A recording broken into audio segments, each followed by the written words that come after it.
Welcome back to Open Exchange, West Africa. Before we move on to the Nigerian equities market, let's check in on the Nigerian August inflation released last night by the National Bureau of Statistics. Now, against many analysts' forecast of a minimal uptick in inflation, Nigeria's August CPI eased to 8.2% year-on-year and 0.5% lower from what we saw in July. That was 8.7%. Now, we'll review these numbers with Usoro Esia, his head economic intelligence and strategy at Associated Discount House. Thank you so much, Usoro, for joining us.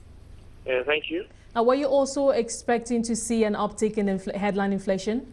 Well, this figure took us by surprise because the drop in the food index, which inflation is skewed to, was a lot lower than expected, and this was primarily driven by bumper harvests that were not impacted by floods or a poor harvest season.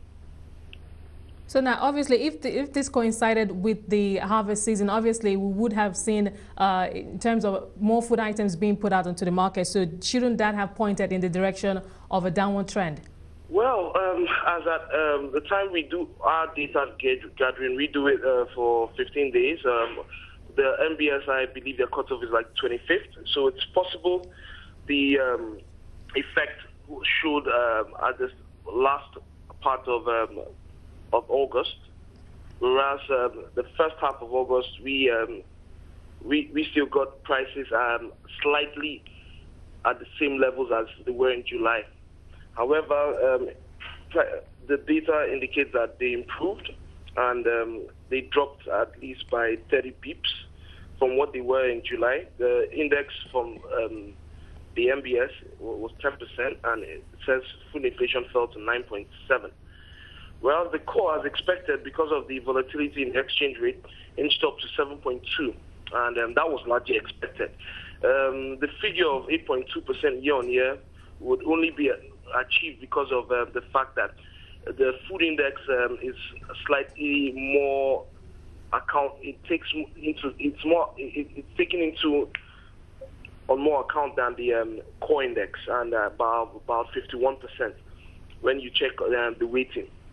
So that's what's driving that figure. It's a surprise, but it's an indication that we are getting improved food inflation faster than expected, and we actually expected something like this to key up for September figures.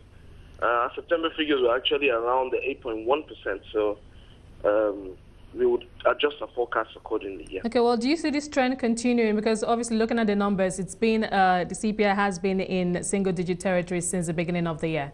Yeah, the single-digit inflation figure for the year is largely expected, and that's what we forecasted for throughout 2013. It's only by 2014 that you expect a change because of the year-on-year effect, So it's largely expected that throughout this year we're going to have figures around the 8 point range. Yeah. Okay, let's talk about CBN, the MPC meeting next week, Tuesday, I believe, in terms of how the CBN is going to key these into its monetary policy going forward, at least for the rest of the year. How do you see the MPC reacting to this? Well, the MPC may not make any drastic decisions based on this figure because it's still expected, it's still within the range. Where you see the MPC try to act is if they have a higher inflation figure than expected. This is probably still lower than even their own forecast. So it's largely going to please their expectations, and the only thing they will keep on looking at is how to manage liquidity going forward. Because if you can recall, prior to the initial CRR debit early August, there was no OMO auction for over a month, for almost close to 2 months, and following the FAC inflows for last month, you saw about 2 OMO auctions successively, and that tells you that the CBN has a key focus of managing liquidity at the interbank market, and that's what it really is going to look at. So pending what happens between now and their meeting, which is next week, liquidity will play a major issue, and there are indications that they could still take out further public sector funds from the system.